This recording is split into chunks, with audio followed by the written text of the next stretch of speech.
Mensagens que edificam, ministradas pelo pastor Sidney Ferreira.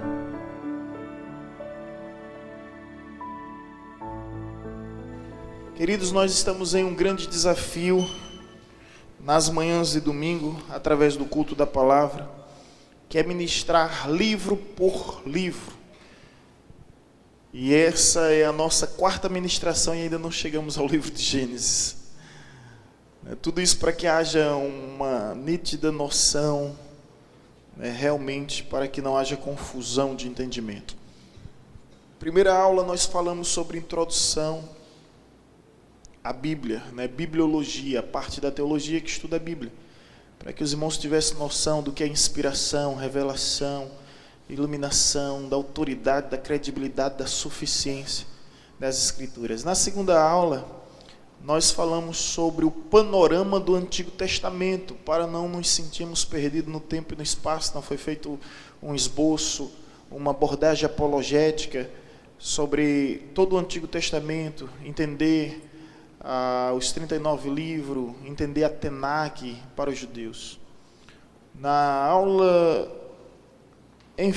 foi feito bibliologia, panorama do Antigo Testamento, e hoje nós estaremos vendo Pentateuco. Pentateuco são os 5 primeiros livros. Então, semana que vem, no próximo domingo, se assim Deus permitir, nós estaremos vendo Gênesis, aí vem Êxodo, Levítico, Números e Deuteronômio. Encerrando, aí a gente vai ver uma abordagem sobre livros históricos, aí vamos trabalhar os livros históricos e assim sucessivamente. Então, vamos nessa viagem, aperte bem o cinto e vamos decolar. Fiquem à vontade, hein? Podem fazer pergunta, caso realmente seja interessante. Quando a gente dá palestra em pouco tempo, a gente diz o seguinte: faça pergunta, mas não faça entrevista. Tem perguntas rápidas, mas tem perguntas que são 4, 5 dentro de uma. Ok? Então, vamos que vamos. Pentateuco. A primeira seção do Antigo Testamento é composta de 5 primeiros livros da Bíblia. Quais são eles? Gênesis, Êxodo, Levítico, Números e Deuteronômio. Inclusive, estes foram os primeiros livros a serem reconhecidos como canônicos e se encontra presente nas mais variadas versões das escrituras judaica e cristã. Foi a primeira coleção de livro a ser considerado realmente válido através do cânon, que era a vara de medição, existe, na verdade, ele em várias versões, entre os judeus e entre os cristãos. Ok? O Pentateuco existe em várias versões entre judeus e cristãos. Vamos entender mais um pouco. A palavra Pentateuco advém do grego Pentateucos, apresentado na versão Septuaginta, que remota do século 3 a.C. O significado do Pentateuco é o quê? Livro de 5 volumes. A expressão vem de 2 palavras gregas. Penta, que significa 5, e teukos, que significa instrumento ou ferramenta. Ou seja, Pentateuco são 5 instrumentos, 5 ferramentas. Esse é o sentido. O Pentateuco para os judeus permanece com sua expressão em hebraico, que é Torá, cujo significado é a lei. Assim os judeus veem um Pentateuco. Como vocês viram aí, como vocês estão vendo no slide, vou mostrar dos 2 lados, tá? O nome Pentateuco surge com a Septuaginta, já 3 anos antes, 3 séculos, na realidade, antes de Cristo, no intuito de justamente facilitar a compreensão, mas os judeus a veem como a Torá. Esses 5 primeiros livros do Antigo Testamento possuem uma importância muito grande. Eles fornecem a base de todo o restante do conteúdo bíblico. Então, o que seria o Torá, o Pentateuco, e para os judeus e para os cristãos? Seria justamente a base, seria justamente o fundamento, seria justamente o alicerce. Ou seja, sem a revelação da Torá e do Pentateuco, não teríamos muita noção realmente da doutrina, da ortodoxia, tanto judaica como cristã. Então você sabe qual é a importância do fundamento, de um alicerce, de uma base para a construção de algo. Então o Pentateuco ele vem justamente para dar esse fundamento, para que a construção possa realmente ocorrer. Ok? Relação dos significados. Vamos lá, livros. Está ali os primeiro, segundo, terceiro, quarto, quinto, lembrando que são 5 livros que contém. E nós vamos ver agora para os judeus, e para os cristãos. Para os judeus, como Torá, então ela vem de Bereshit, que significa princípio. Para o Pentateuco, isso no Torá, Bereshit, princípio. Para o Pentateuco, Gênesis, cujo sentido da palavra Gênesis é origem. O segundo livro, que é justamente Êxodo, para a Torá é Shemot, nomes, são os nomes que são apresentados. Já para os cristãos no Pentateuco, Êxodo, o sentido é saída. O terceiro nome é Vaikra, que significa chamado. Levítico, no Pentateuco, significa lei. O quarto livro é Bamidbar, deserto. Para o Pentateuco, números, recenseamentos. O quinto livro é Devarim, palavras. Isso no Torá. No Pentateuco, Deuteronômio. Então vamos citar aqui bem breve, para que as pessoas que estarão nos ouvindo por áudio possam acompanhar. Na Torá, os livros são Bereshit, princípio, Shemot, nomes, Vaikra, chamado, Bamidbar, deserto, Devarim, palavras. Isso é a Torá. Pentateuco, Gênesis, origem, Êxodo, saída, Levítico, lei, números, recenseamento, Deuteronômio, segunda lei. Ok? Então, vamos dar um pouquinho de mais atenção a Gênesis. Isso é muito bem prático. Gênesis significa justamente origem, porque em Gênesis é apresentada a origem. Em Êxodo, o sentido da palavra Êxodo é justamente a saída, onde o povo está saindo do Egito. Levítico é o livro da lei, onde Deus está distribuindo a lei para o seu povo. Aí vem Números, que é o recenseamento. Números apresenta muita genealogia, muita numeração. Números, o nome já diz, já vem de números, muita numeração, muitos detalhes. É o recenseamento dos povos. E Deuteronômio significa justamente a segunda lei. Mais uma vez, é como se fosse uma revisão da lei, é o livro de Deuteronômio, para que a gente possa entender melhor. Ok? Tudo bem até aí? Então, vamos seguir. Visão gráfica do Pentateuco. Dá para ver aí, gente? Que bom. Então, visão gráfica. Quais são os livros? Vamos lá. Gênesis, Êxodo, Levítico, Números, Deuteronômio. Conteúdo, origem e patriarcas hebreus. Então, qual é o conteúdo do livro de Gênesis? É justamente a origem, o princípio de tudo e a história dos patriarcas. Eu falei em algumas aulas passadas que quando eu me converti, eu não entendi a expressão Abraão, Isaac e Jacó. Eu disse assim, Deus, tem tantos homens que foram mais usados do que Isaac e Jacó, porque o Senhor não colocou, de repente, Elias, Eliseu, Davi, coisa do tipo, Era minha mente, de novo convertido, processando dessa forma, porque essa expressão, ela é muito comum, até hoje. Então, por que Abraão, Isaac e Jacó? Porque eles eram patriarcas. E o que significa patriarcas? Aqueles que estão constituindo uma pátria. Então, Deus começa a nação, um povo, uma raça, uma nova raça, através de Abraão, Isaac e Jacó. Esse é o sentido da palavra patriarca. Aí faz todo sentido. Quando a gente cita Abraão, Isaac e Jacó, que Deus prometeu. Abraão, pai de Isaac, Isaac, pai de Jacó, Deus prometeu que a esses Deus daria uma nação, Deus daria uma terra, Deus daria um povo. Então fica muito bem mais simples. Ideia-chave do livro de Gênesis é o quê? Princípios, o início de tudo. O que se trata de Deus nesse livro? Trata sobre a soberania de Deus. E o homem, o que é que o livro de Gênesis revela acerca do homem? A sua queda.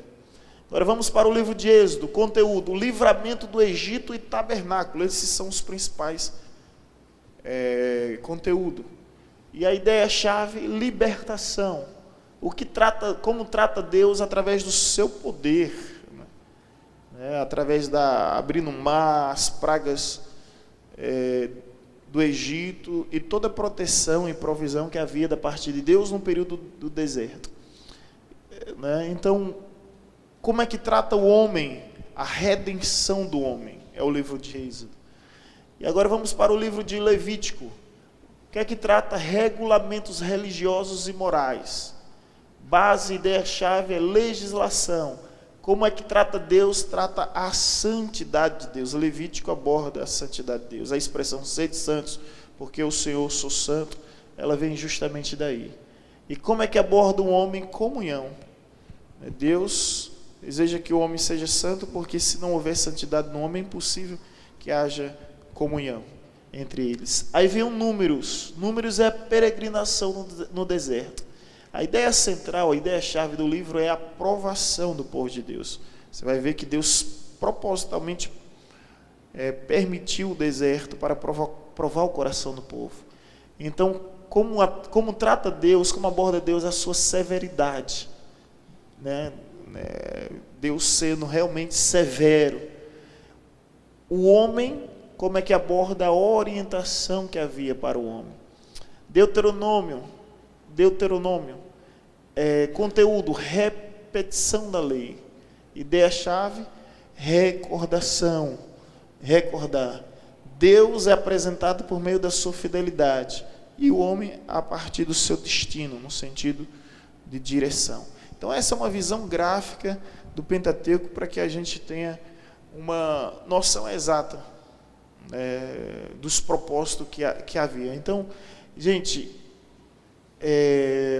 Gênesis, princípio; Êxodo, a libertação; Levítico, legislação; Números, tem a aprovação de Deus com o seu povo; e Deuteronômio, a recordação, recordar da lei que foi dada. Tá, então, tudo bem, né? Vamos prosseguir. A importância do Pentateuco, ótimo. O Pentateuco é uma obra de suma importância, pois, em primeiro lugar, fornece explicações históricas e antropológicas relativas à totalidade da raça humana, proporcionando ao homem uma explicação definitiva e superiormente coesa acerca de sua própria origem. Ou seja, qual a importância do Pentateuco? Bom, se não existisse o Pentateuco, todos nós hoje estaríamos muito influenciados de que o homem veio diretamente do macaco, de um chimpanzé qualquer, de orangotango, qualquer, seja considerado Lourdes ou Lucy, são os primatas que a teoria da evolução defende que nós somos descendentes. Antes era Lucy e hoje é Arde, Então são os primatas mais antigos que eles defendem, e a história provou e a ciência confirma que tudo era junção de uma mandíbula com crânio então foi tudo simplesmente armação. Isso já é comprovado. O homem de Pitidral, de Cromagno, em Gênesis nós vamos ver um pouco melhor sobre isso. Mas se não fosse o Pentateuco, nós não saberíamos de nada acerca da nossa origem. Nós não saberíamos de nada acerca das civilizações antigas, das primeiras revelações de Deus. Nós não saberíamos absolutamente de nada. Então, eis a importância de você entender bem o início de tudo. Em segundo lugar, as páginas do Pentateuco provêm um plano de fundo histórico, teológico, requisitado para outras palavras. Ser-nos-ia impossível entender temas bíblicos centrais, como a redenção, por exemplo, caso o Pentateuco não existisse, ou nos fosse desconhecido. Dessa forma, ele é um componente essencial para o correto entendimento da religião cristã. Não sei se vocês entenderam, mas em primeiro lugar, apresenta o Pentateuco em sua importância para que a gente venha entender a nossa origem, para que a gente venha entender a maneira que Deus se revelou com os primeiros homens na terra. E o segundo são justamente as tipologias. Nós não entenderíamos bem o Evangelho se não fosse o Pentateuco. Nós encontramos, quando Jesus diz, quando João Batista olha para Jesus e diz, eis o Cordeiro de Deus que tira o pecado do mundo, ele faz alusão a esse cordeiro que estava no Éden, gente. Existe uma figura de linguagem que é tipologia, acontecimentos que ocorreram no passado, fazendo alusão e menção a fatos que ocorreriam no futuro. Então, aquele cordeiro que João Batista diz, aponta para Jesus e diz, eis o cordeiro de Deus que tira o pecado do mundo, João Batista fazia alusão ao Novo Testamento. E ao Novo Testamento você percebe que quando Adão e Eva pecam, eles se escondem com uma folha. A folha seca, a folha murcha, a folha se deteriora, a folha se deprecia com o tempo. O que é que Deus faz? Deus é o primeiro a fazer o sacrifício na história. Deus mata um cordeiro inocente e com as peles do cordeiro, Deus faz vestimenta para aquele casal.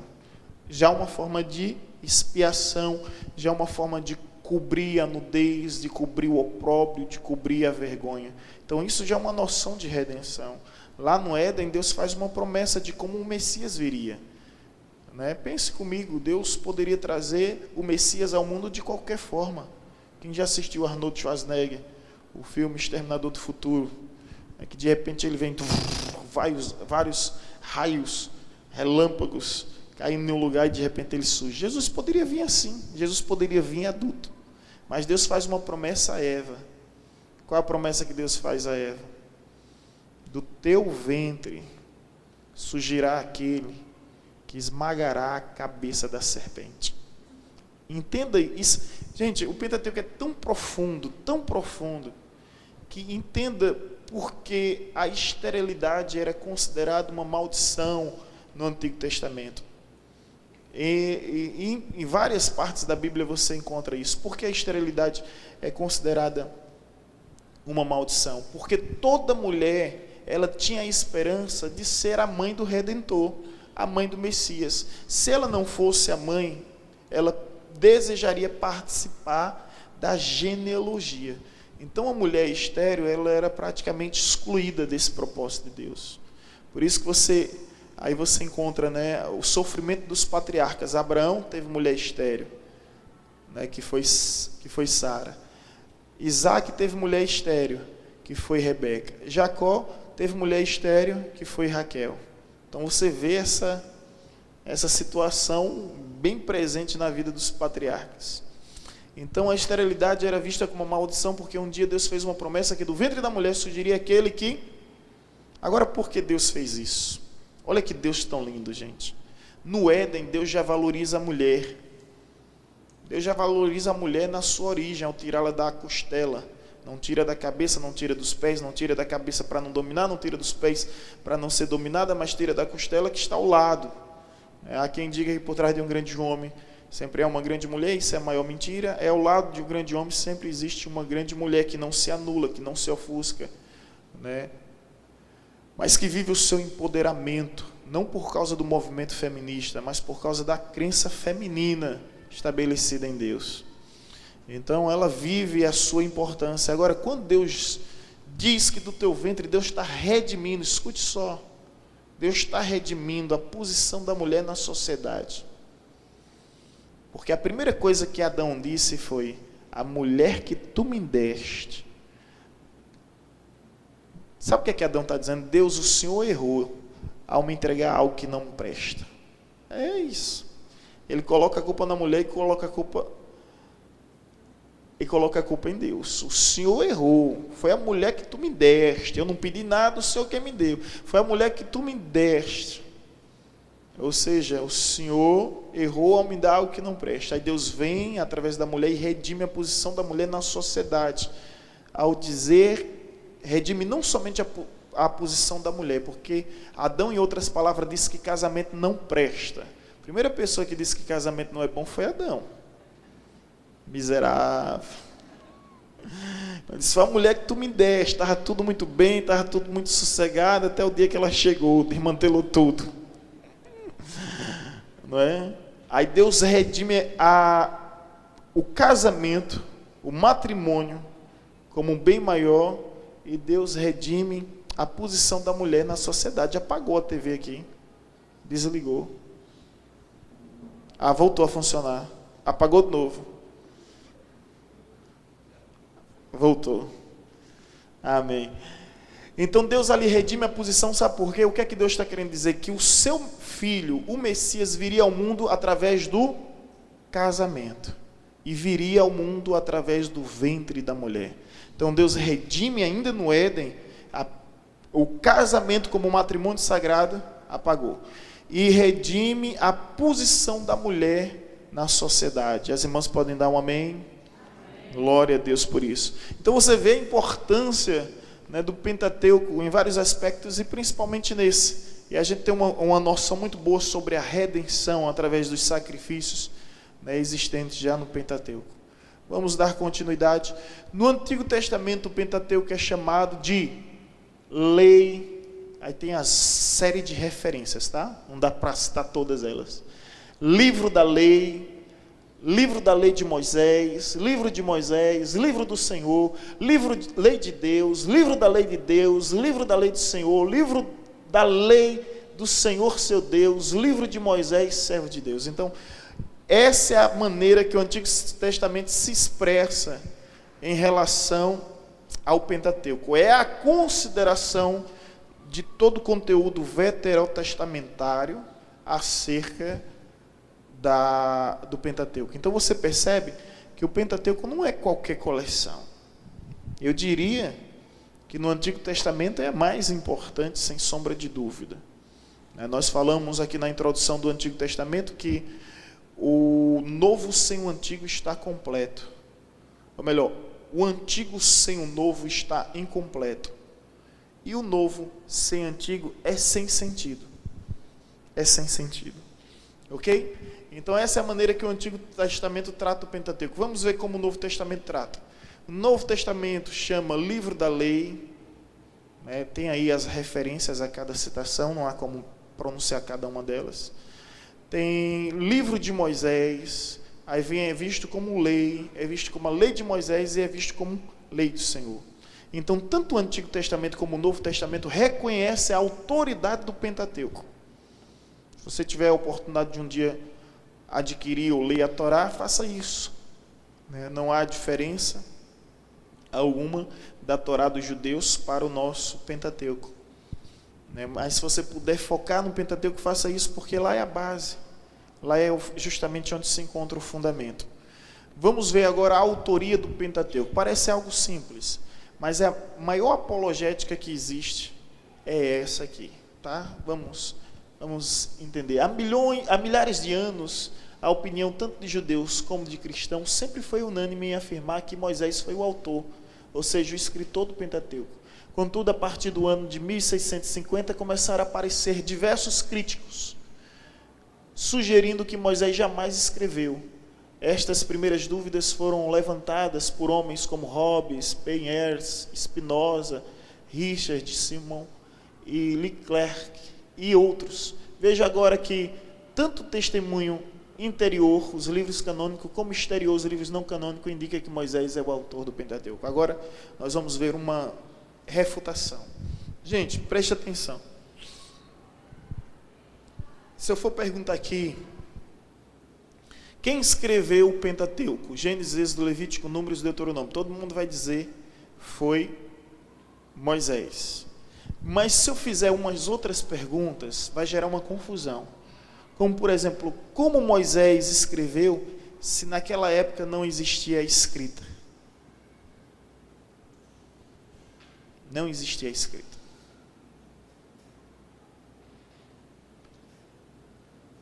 Como Moisés escreveu Gênesis se ele não estava lá? Como ele cita o Éden, cita a Arca de Noé, a Torre de Babel, a vida de Abraão, de Isaac e Jacó, se ele não estava lá e tem um intervalo de milhares de anos? Oi? É uma pergunta bem, é uma resposta bem assim, mística, né? Foi Deus que mandou, mas Deus ditou palavra por palavra, é aí onde entra a questão, né? É a mesma coisa quando a gente fica a imaginar quando ele sobe ao monte para escrever. Oi?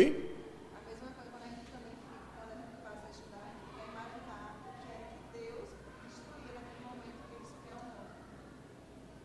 Perdão, desculpa, eu não entendi. A gente fica a imaginar. Moisés subiu ao monte para escrever. Então eu fiquei imaginando o que era que Deus passava para ele naquele momento. Para mim era a mesma coisa. Moisés sobe ao monte e ele desce com os 10 mandamentos, né? Escrito pelo dedo de Deus. Até aí tudo bem, mas pense com a mente racional. Você vai dizer, foi Deus que entregou o livro. Deus não entregou o livro de Gênesis todinho a Moisés, nem de Êxodo, nem de Levítico, nem de Números, nem de Deuteronômio. Deus entregou os 10 mandamentos escritos pelo seu próprio dedo. Mas, vamos lá. Pense com a mente racional. Essa é a hora que você tem que se colocar no lugar do cético e do agnóstico. Porque se você não se colocar no lugar do cético e agnóstico e sempre vier com respostas simplórias e simplistas, você nunca vai convencer a necessidade da razão humana. Para a gente é muito, muito simples, não há dificuldade, foi Deus que fez. Como Deus fez, a gente nem se interessa em saber. Eu não sei, só sei que foi Deus que fez. Não é? Como diz bem assim, a Bíblia, um professor cético perguntou ao aluno, olha, parece que o seu livro, o aluno era cristão, parece que o seu livro diz que um peixe grande engoliu um homem. Foi verdade? Aí o homem foi. E isso é possível? Ele disse, eu não sei, mas se a Bíblia diz, está dito. E se a Bíblia dissesse que foi o homem que engoliu o peixe grande, eu acreditava. Se a Bíblia disser que foi o peixe grande que engoliu o homem, eu acredito. Se a Bíblia disser que foi o homem que engoliu o peixe grande, eu também acredito. É essa mentalidade cristã. Não é que esteja errada, não. Né? É a fé que transcende a razão, que transcende a lógica, que transcende. Mas a gente tem que agora se colocar no lugar do cético, para que a gente possa trazer uma refutação apologética à altura. O cético vai perguntar como Moisés escreveu se naquela época não tinha escrita. Como Moisés escreveu acerca de uma época em que ele não viveu. Como Moisés escreve acerca da sua própria morte. Essa é a pior crítica que tem. Lá em Deuteronômio, Moisés escreve a sua morte. Como é que pode? Que sessão espírita é essa? Oi? Olha aí, a pergunta, né, de Saulo tem explicação. Então, Thelma está certa na visão cristã. Foi Deus que fez, foi Deus que deu, foi. Pronto. Para o cristão, para quem tem fé, Deus não dá satisfação. Você lê a Bíblia em Gênesis, no princípio criou Deus os céus e a terra. Como isso aconteceu? Não tem explicação. Deus fez e pronto. Então, a Deus parte do pressuposto de que nós de fato cremos. Mas quem pensa, e como foi? Foi através de elétrons, prótons e nêutrons? Será que foi através do Big Bang? Será que o Big Bang é o grande haja de Deus? Começa, uma mente mais cartesiana, começa a questionar. Então, gente, vocês podem não ter essa noção, mas essa discussão ela é seríssima. E nós não podemos simplesmente entrar em Gênesis, Êxodo, Levítico, Números e Deuteronômio sem entendermos a autoria deste livro. Então vamos lá? Refutação. Por exemplo, primeira refutação que se dá é como Moisés escreveu acerca de um tempo que ele não viveu. Primeira pergunta. Escute, Deus se revelou a Adão, Deus se revelou a Noé, Deus se revelou a Abraão. E não sei se você percebe que sempre foi da vontade de Deus, uma vontade enfática, explícita e categórica, direta e objetiva, que os pais transmitissem para os filhos o que Deus tinha feito. Então, como Moisés escreveu acerca de um tempo em que não viveu? A tradição oral. Essa resposta é a resposta para duas perguntas. Moisés não estava em Gênesis, mas a tradição oral fez com que ele entendesse aquilo que era preservado de pai para filho, de filho para filho. A tradição oral. A outra pergunta, com a mesma resposta, que se faz é como Moisés escreveu se não havia escrita naquela época. A tradição oral. A tradição. Quando eu digo que não havia escrita, que a primeira escrita foi a cuneiforme entre os sumérios.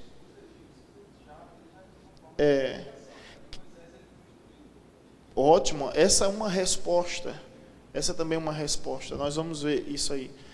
Boa colocação. Entenda, irmãos, que a primeira escrita considerada no mundo é cuneiforme, que é entre os sumérios. A escrita do egípcio é pictografia. Você vai ver, eles escreviam por meio de desenhos. Por meio de desenhos. Eu esqueci o nome dessa, a escrita rupestre. Como aluno de arqueologia durante um semestre, a gente chegou a lidar com alguns desenhos e imagens antigas. A linguagem antiga era simbologia. E existe uma outra expressão para esses, eu esqueci agora, me perdoe, sobre essas escritas por meio de símbolos. Não, rupestre nós tínhamos falado. Hierógrafo, muito bem, minha querida. É justamente hierógrafo. Então, existem essas escrituras antigas. Até aqui entre os incas e os maias, os astecas, na região central da América, foi descoberto. Então, pictografia dos egípcios, as imagens rupestres e o hierógrafo, que são as maneiras antigas do pessoal se comunicar. Mas imagine, era muito difícil, era muito complexo. Então, a escrita não era como nós hoje temos acesso.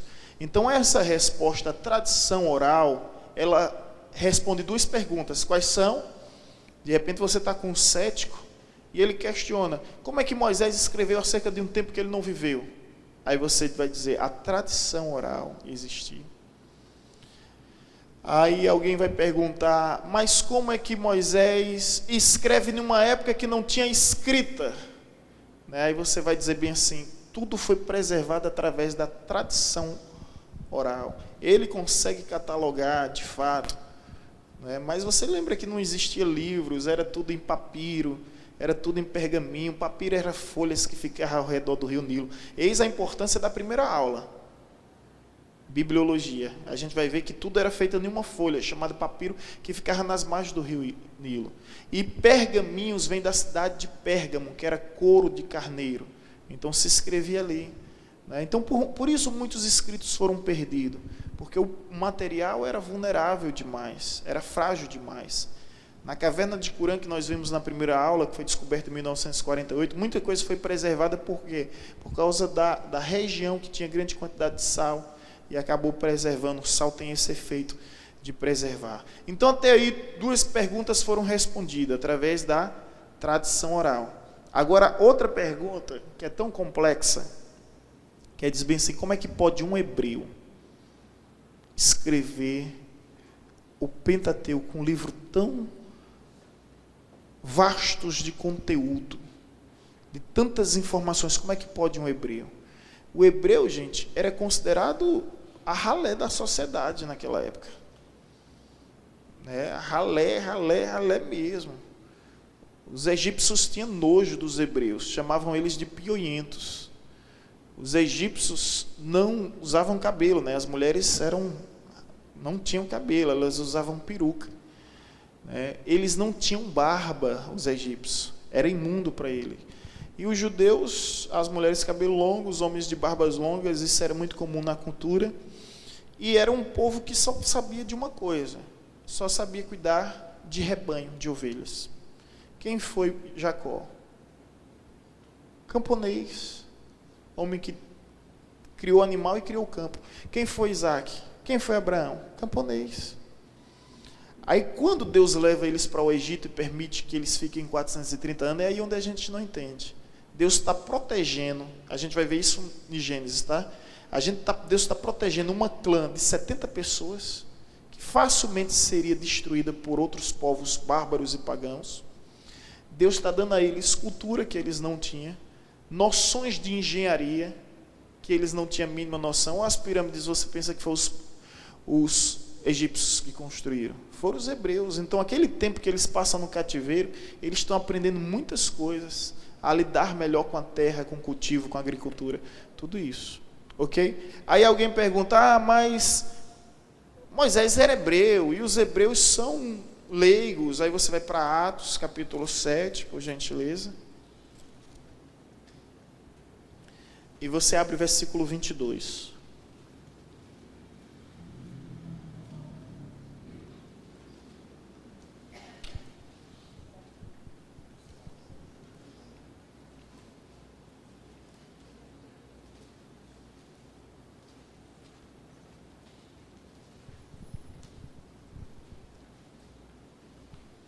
Amém? Aí vai dizer, e Moisés foi educado em toda a ciência dos egípcios. Era poderoso em palavras e obras. Ok? Moisés foi gago, pesado de língua, pesado de boca. Se você quiser interpretar como um gago, tudo bem. Mas lembre que ele não foi assim a vida toda não, viu? Deus pode te chamar até como você é, com suas deficiências, com as suas limitações. Mas Deus vai melhorar alguma coisa em você. Ok? Olha o que a Bíblia vai dizer. Que aquele homem que era pesado de boca e pesado de língua, ele se tornou poderoso em palavras. Poderoso em obras. Tem um filme muito antigo de Moisés que mostra Moisés construindo o Egito. Poderoso em obras, muito inteligente. Deus separa Moisés para construir o tabernáculo. E dá toda a noção daquilo que seria o templo no futuro. Entendeu? Então, uma outra resposta. Como um hebreu pode escrever algo,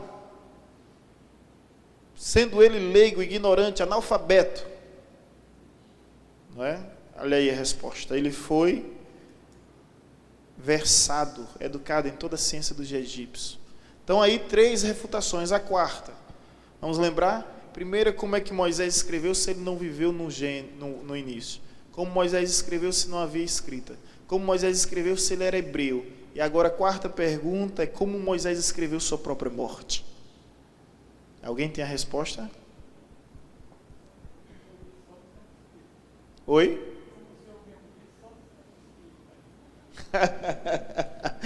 Não, eu não disse isso não. Eu disse assim que o cético vai pensar assim, né? Só uma sessão espírita. Não, mas nós... Como Moisés escreveu? E agora? Alguém tem alguma resposta? Por gentileza, gente, podem... Coloque os neurônios para trabalhar. Olha aí, Deus de repente revelou e ele escreveu toda... Que martírio, né? Que sofrimento. Gente, quem foi que escreveu... Estou trazendo a resposta. Quem escreveu a carta de Romanos? Paulo? Vamos abrir Romanos capítulo 16, versículo 22.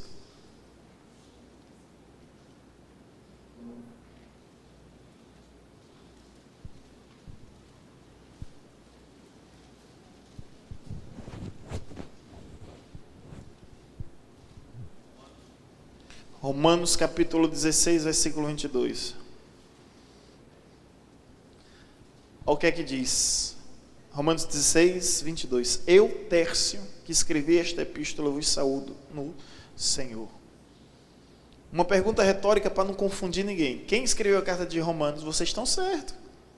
Foi Paulo. Paulo escreveu a carta de Romanos. Eu diria que Paulo ditou a carta de Romanos. Paulo estava com problema de visão. E ele ditou a carta de Romanos. E Tércio redigiu. Quem era Tércio? Um escrivão. Quem já assistiu aquele filme? É a maneira melhor de facilitar. Central do Brasil. Lembra daquela mulher que escrevia, né? Então, na antiguidade, escrivão era uma profissão. E muita gente que não sabia, que não era o caso de Moisés e que não era o caso de Paulo, que não sabia escrever, falava e a pessoa simplesmente escrevia. Ou seja, por que eu estou trazendo aqui? Porque há uma prática, e olha que há um intervalo de anos aqui de mais de 3.000 anos, né? Mas há uma prática muito comum de alguém complementar aquilo que você escreveu. Então, quem escreveu a morte de Paulo? Josué. Perdão, desculpa. Que gafe. Quem escreveu a morte de Moisés foi Josué. Entendeu? Então, quem escreveu a morte de Moisés? Ele não poderia escrever acerca da sua própria morte. Então, Josué, ele termina o livro, em algum momento, Josué vai lá e conclui acerca da morte de Moisés. Entenderam até aí? Ok? Aí eu volto à questão de Thelma. Thelma, como crente, como cristã, como teísta, ela está totalmente certa. Foi Deus que fez. A questão é como Deus fez. Ninguém duvida que foi Deus que fez. Agora, como Deus fez? Nós vimos na primeira aula, introdução bíblica, quem teve aqui vai entender, que a Bíblia não foi feita como uma psicografia. Quem assistiu o filme de Chico Xavier sabe o que eu estou dizendo. Chico Xavier recebeu o cabelo e começou a escrever. A Bíblia não foi escrita dessa forma. Não é? A Bíblia não é psicografada, irmãos. Deus iluminou os homens e esses homens simplesmente escreveram. Eles escrevendo. As tábuas da lei é assim algo excepcional, porque ali foi escrita pelo próprio dedo de Deus e dada ao homem. Mas o resto foi Moisés, à luz de vela, à luz da candeia, né? À luz das lamparinas. Foi Moisés. Foi com muito trabalho, foi com muito suor, foi com muito sacrifício. Aí lá em 2 Timóteo, é importante dizer isso para a gente seguir em frente e não gerar confusão. 2 Timóteo, capítulo 3...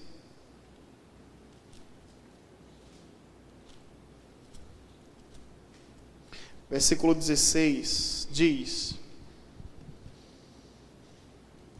toda a Escritura é inspirada por Deus e útil para o ensino, para a repreensão, para a correção, para a educação na justiça. Então toda a Escritura, tudo foi inspirado por Deus. Só que essa inspiração não é uma psicografia. É Deus revelando ao coração do homem, permitindo e autorizando que ele escreva.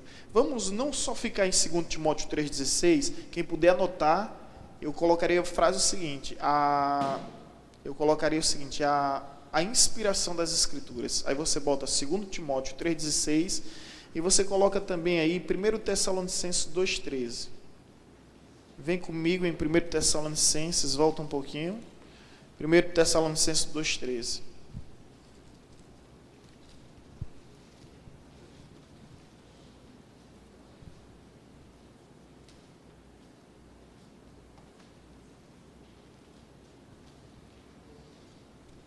Primeiro Tessalonicenses capítulo 2, versículo 3.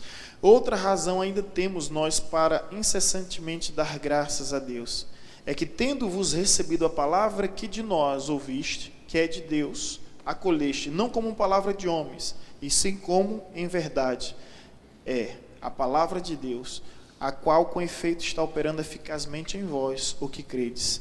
Ou seja, toda a igreja recebia aquelas palavras não como palavra de homens, mas como palavra de Deus. E agora, só para ratificar mais um pouco, 2 Pedro capítulo 1, versículo 20 e 21.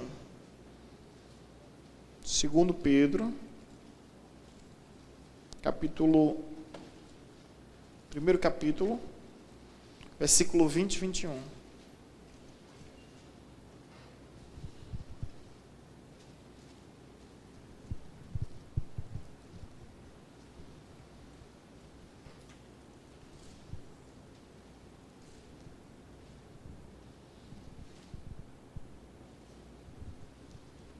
Amém?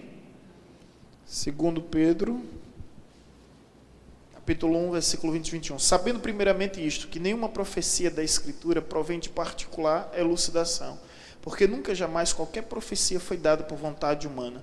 Entretanto, homens santos falaram da parte de Deus, movido pelo Espírito Santo. Você colocando esses 3 versículos aí, você vai convencer qualquer um que a Bíblia de fato é uma inspiração divina e não simplesmente uma criatividade humana, ok? Entendido? Vamos seguir então. A autoria do Pentateuco, quem foi? Para a gente é muito simples, né? Moisés. Mas se você se deparar com algum questionamento, você já vai ter resposta. Vamos a algumas refutações. Dá para ver aí, gente? Eu não vou ler as referências porque são grandes, mas provas de que foi Moisés. Deus ordenou que Moisés escrevesse um livro. Está em Êxodo, nessas referências. Moisés escreveu um livro. Ele chamou o seu livro do livro da aliança, o livro desta lei, o livro da lei. Isso inclui todo o Pentateuco, que foi considerado pelos judeus um livro com 5 partes. Cópias do livro de Moisés eram feitas para os reis ler. Deus reconhece o livro da lei como escrito por Moisés e ordenou que ele fosse a regra de conduta para Josué. Deus diz: medita de dia e de noite a Josué. Que livro? Só viu o Pentateuco. Ok? Josué aceitou o livro da lei como sendo escrito por Deus e copiou em 2 montes. Ele contribuiu com o livro e escreveu talvez o último capítulo, Deuteronômio 34, sobre a morte de Moisés. Ok? E ele cita em Josué 24, 26 isso. Josué ordenou a todo Israel que obedecesse o livro da lei de Moisés. Josué ordena todo, você vê a autoridade do Pentateuco. Isso são refutações. Durante o período dos reis, esse livro era a lei. Davi reconheceu, Salomão foi encarregado de mantê-lo. Ele foi achado pelo rei Josias. Aqui foi um dos maiores avivamentos da história bíblica. Quando Josias encontrou o livro da lei, todo o povo se quebrantou. É algo tremendo que aconteceu aí. Josafá ensinou a todo Israel. Joiada, Amazias e Ezequias obedeceram a lei. E vamos lá. Os profetas se referem como a lei escrita por Moisés. Tanto Esdras como Neemias atribuem o livro a Moisés. Eles leem um livro de 6 horas da manhã até meio-dia, algo tremendo. Os apóstolos atribuíram a lei a Moisés. Por mais de 3.500 anos, era consenso entre os estudiosos judeus e o povo comum que Moisés é o autor do Pentateuco. Os judeus de todos os tempos da história nunca questionaram isso, ou seja, a tradição judaica, a tradição cristã acredita que de fato foi Moisés que escreveu. Escritores pagãos que não tinham vínculo com nenhuma religião, como Tictus, Juvenal, Strabo, Longinos, Propir, Juliano e outros concordaram que Moisés escreveu o Pentateuco. Eu não sei se vai citar mais na frente Flávio Josefo, Eusébio de Cesareia, mas enfim. Líderes religiosos entre os pagãos, Maomé e outros, atribuem a Moisés. A Maomé alguma referência? Não, mas você percebe que até os hereges, confirma, é porque não havia dúvida nenhuma, E aí segue. Evidências no próprio livro que prova um autor. O Pentateuco foi escrito por um hebreu que falava a língua hebraica e apreciava os sentimentos dessa nação. Moisés cumpria esse requerimento. Ele foi instruído como hebreu, familiarizado com o Egito e a Arábia, seus costumes e cultura, desde que seus ensinos egípcios foram cuidadosamente ocultados para o estrangeiro. E era somente para os sacerdotes e a família real. Moisés é o único hebreu conhecido que poderia cumprir este requisito. Há uma exata correspondência entre as narrativas e as instituições, mostrando que ambos são do mesmo autor. A concordância no estilo dos 5 livros prova um único autor. O próprio Moisés declarou claramente ser ele o escritor desta lei. Ok? Então, não há dúvida de quem escreveu. Há alguma dúvida de quem escreveu? Gente, aqui no ambiente de igreja é tudo muito tranquilo. Mas no ambiente acadêmico, tenha certeza que a discussão é grande e existem muitas e muitas teorias. Agora vamos para a parte final. A importância do Pentateuco. No aspecto social, o Pentateuco funcionou como uma constituição da teocracia de Israel. Antes de refletir os costumes nacionais, o Pentateuco tensionou ditá-los. Escreve que estes seriam alicerces morais e religiosos nos quais sua nação haveria de cumprir o seu destino. Quando Deus deu a Moisés a lei, ele forneceu o princípio regulador que nortearia toda uma nação. Então, escute, qual a importância no aspecto social? Aspecto social é que o Pentateuco revela, diferente das demais nações, o monoteísmo. As outras nações acreditavam no quê? No politeísmo. O que há no Pentateuco que difere também é justamente chamado princípio regulador da moral. é um livro de padrões morais elevado. Sem o Pentateuco, as pessoas não teriam noção do que é certo, do que é errado. Ali é uma maneira todinha de uma legislação para que há uma nação. Vocês sabem que nada funciona sem regras, nada funciona sem ordem, nada funciona sem lei. Ok? O aspecto científico, a origem do universo com um ato criativo de Deus. O movimento criacionista tem desenvolvido argumentos consistentes numa tentativa de explicar cientificamente a origem do universo a partir de pressupostos bíblicos encontrados, especialmente no livro de Gênesis. Apresenta Deus como a primeira causa eficiente, como também transformações que podem ser explicadas pelo evento de um dilúvio universal. Em várias culturas, em vários povos, existem fortes indícios na crença de que em alguma época ocorreu o dilúvio. E isso está registrado aonde? Justamente no Pentateuco. Sem o Pentateuco, nós não teríamos a noção do criacionismo, a ordem que Deus cria. Os 7 dias da criação, o 7º ele descansou.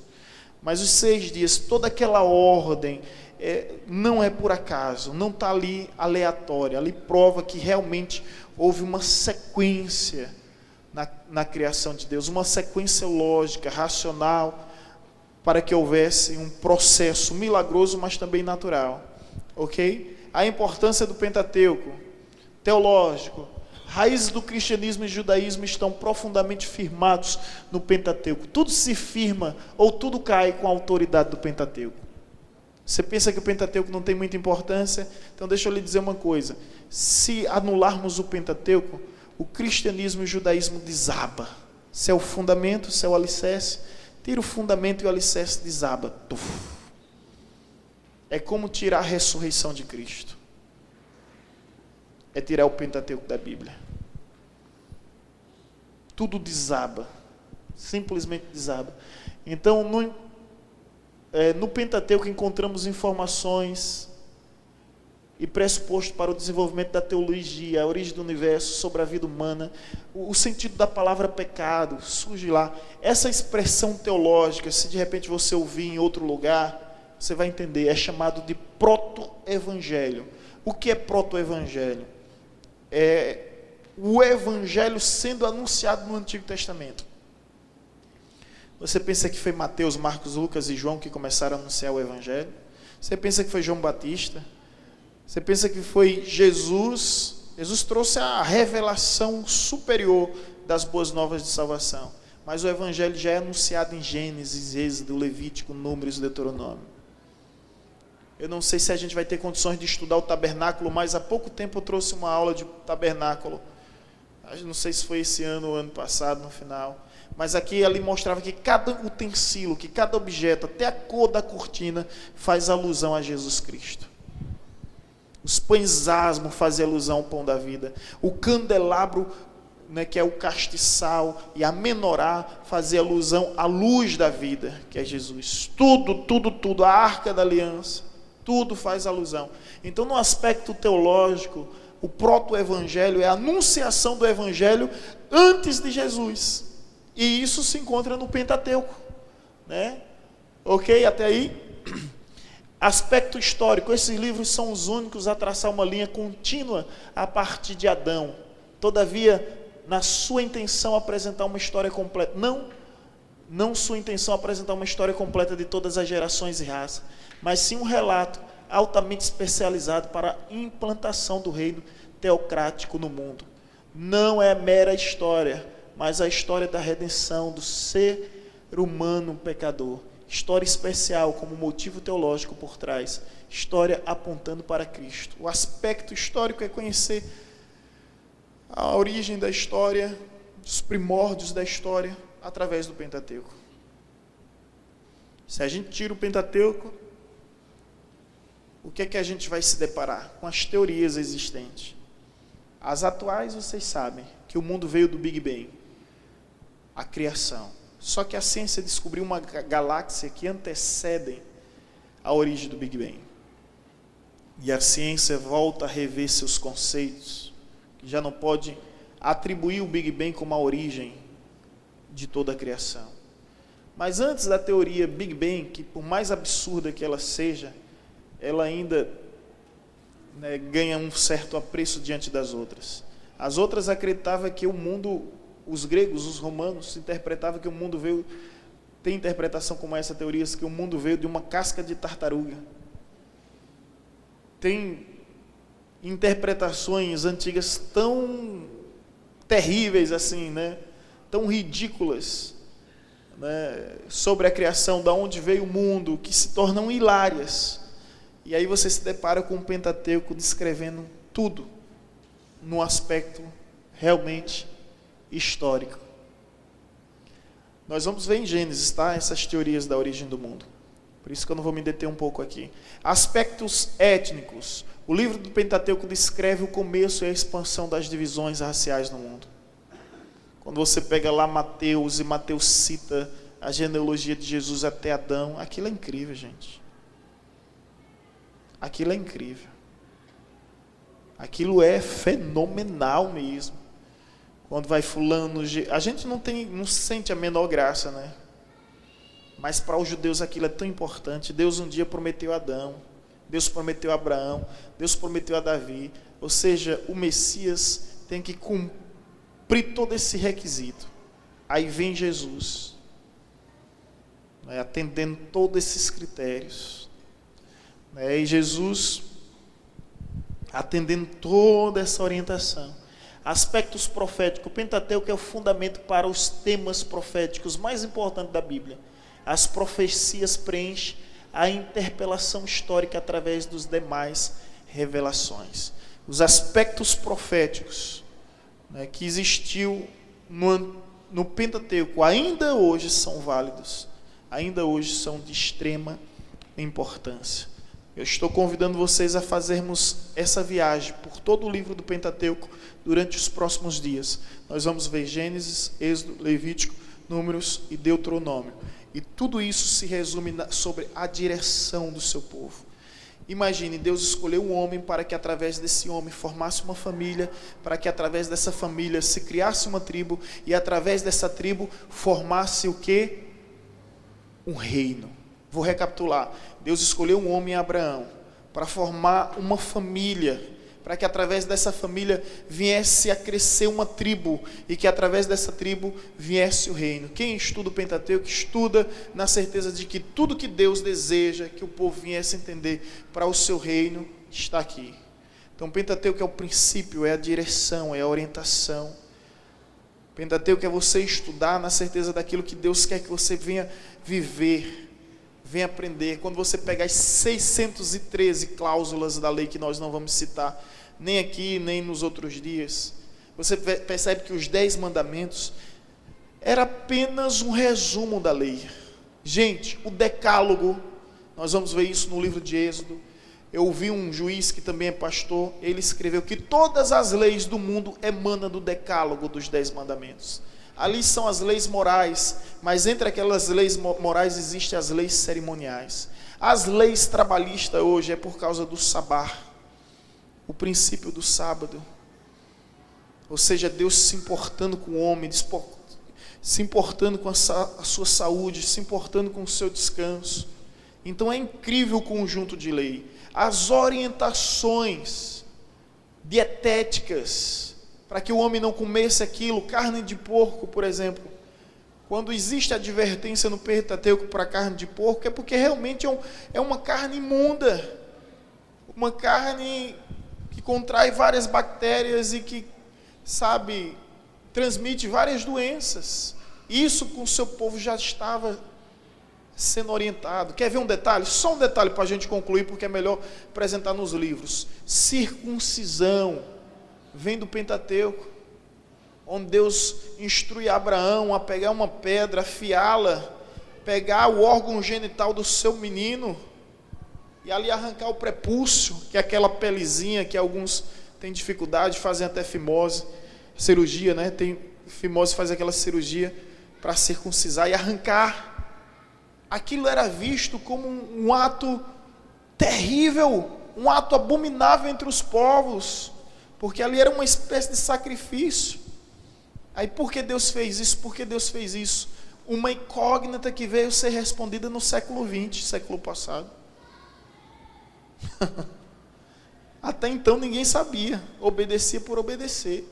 Comprovado que aquela pele do prepúcio acumula muita sujeira no órgão genital masculino, e na relação sexual com a mulher, ele transmite doenças que comprometem a gestação da mulher, ao ponto de que ou ocorre a esterilidade ou ocorre a deformidade do feto. A ciência veio descobrir agora. Hoje muitos homens estão circuncisando, estão recorrendo à circuncisão, porque é algo muito mais higiênico, é algo muito mais saudável. Então, olha, Deus já tinha dito isso, há muito tempo. Moisés não quis circuncidar o seu filho Gerson, porque achou aquilo terrível. Achou terrível. Disse: eu não vou circuncidar. Vai ler a história de Êxodo, você vai ver. Moisés não quis circuncidar, até que Zípora pega um pedaço de pedra e diz: você não vai fazer não? Eu faço. Mulher abençoada aquela Zípora, viu? Ela fez, o homem demorou muito, titubeou, pestanejou muito, ela disse: espera aí, você tem que fazer, faz logo. Arrancou. Mulher abençoada aquela Zípora, né? Escute. Dá para ter uma noção. Eu preguei aqui há poucos tempos sobre as águas amargas. Deus tira o povo do Egito e leva para as águas amargas e diz: tome. Parece que Deus está tripudiando, ridicularizando, satirizando, ironizando, quando na realidade aquelas águas tinham sais minerais que ia combater todas as bactérias do rio Nilo. E esses sais minerais também iam fortalecer a musculatura daquele povo para enfrentar todo o deserto. Quando foi que vieram descobrir isso?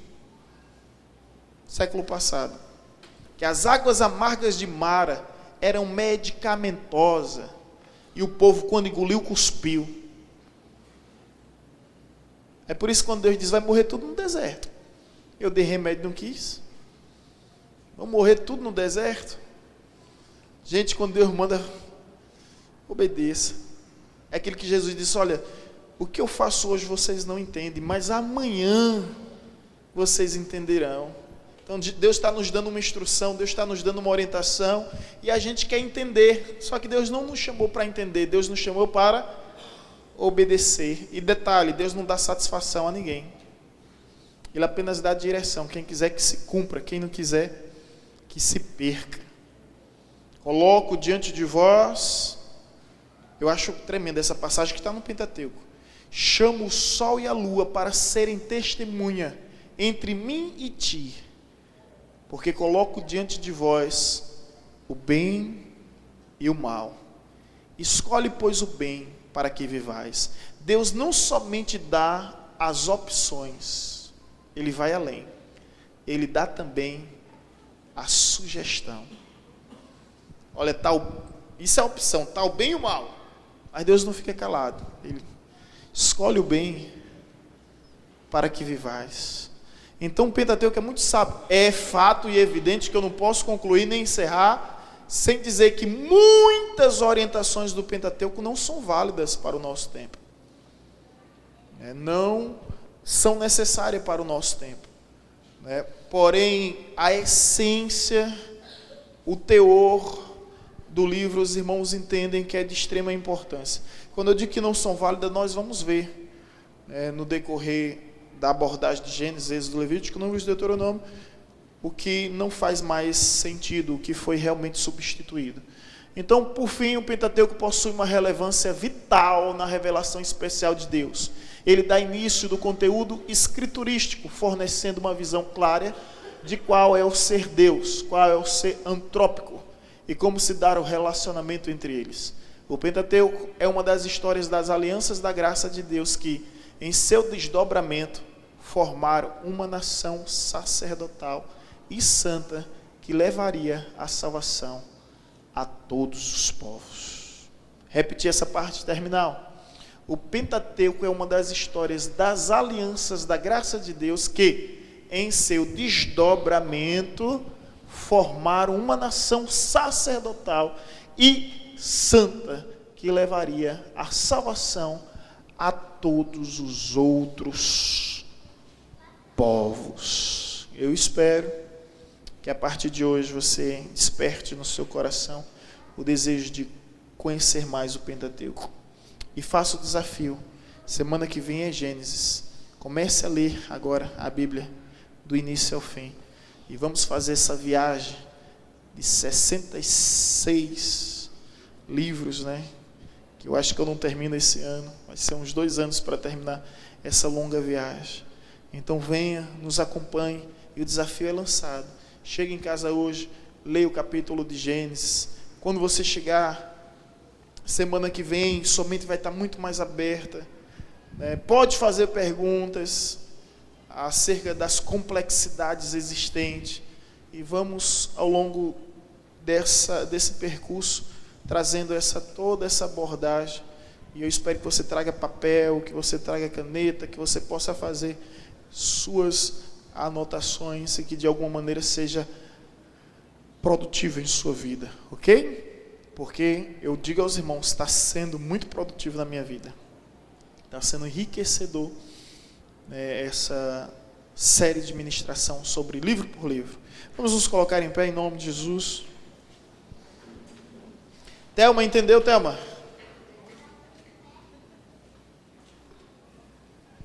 Compreendeu, não foi? Fui deselegante com você não foi? Obrigado pela compreensão. Porque você é tão crente, tão crente, tão crente. Mas a resposta, a nossa ideia de refutar é refutar justamente os céticos e os agnósticos e os ateus. E eles tripudiam realmente da nossa crença, porque eles acreditam que nós estamos desprovidos da razão. E a Bíblia nos orienta. E eu quero encerrar fazendo essa leitura. 1 Pedro 3,15. A Bíblia nos orienta. 1 Pedro 3,15. Pode colocar esse versículo na projeção, tá? 1 Pedro 3,15.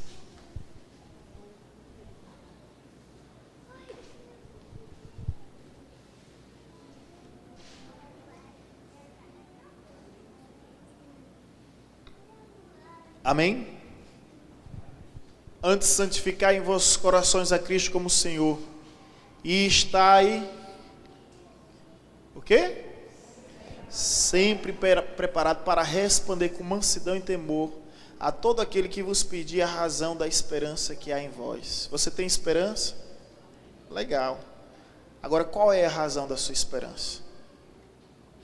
É o nosso propósito de estarmos reunidos nessa manhã. O incrível é que os ateus estudam com força para combater os cristãos. Não é? Você sabe disso, né? E eles vão a fundo, e eles pesquisam, e o propósito deles é somente tripudiar.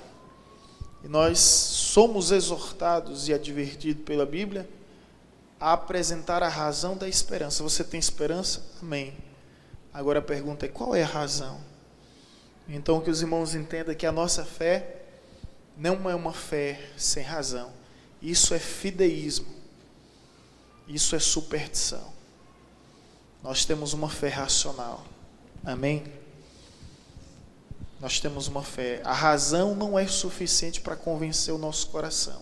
Acima da razão existe a revelação. Mas se você tem a revelação, e se você tem a razão, maravilha. Quer ver uma coisa para concluir aí? Testemunho de Jeová. Alguém teve um encontro com ele hoje? Alguém teve? Vou perguntar todo domingo, né?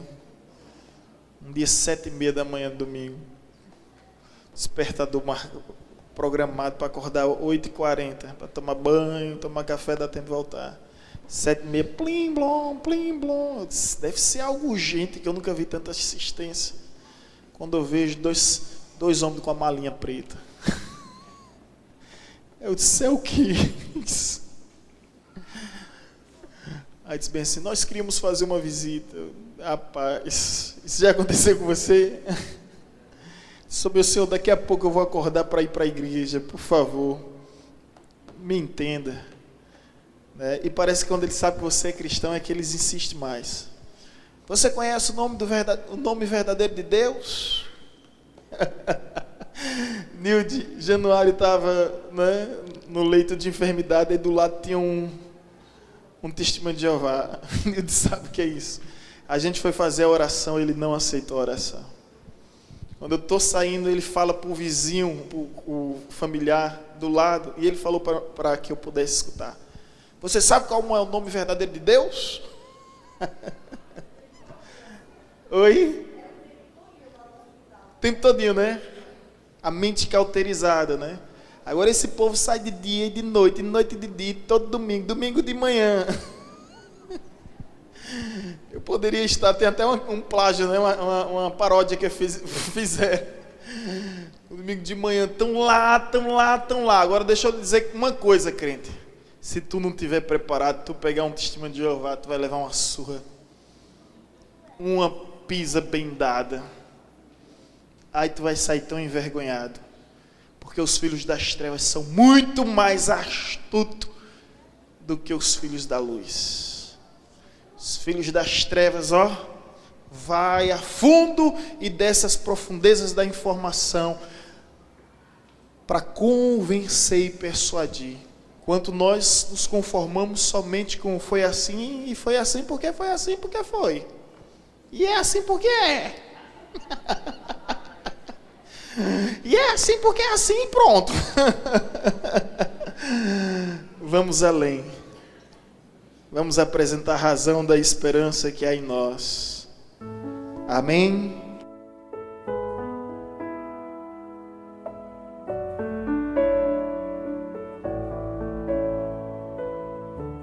Você acabou de ouvir uma mensagem ministrada pelo pastor Sidney Ferreira, da Igreja Batista Evangelizadora.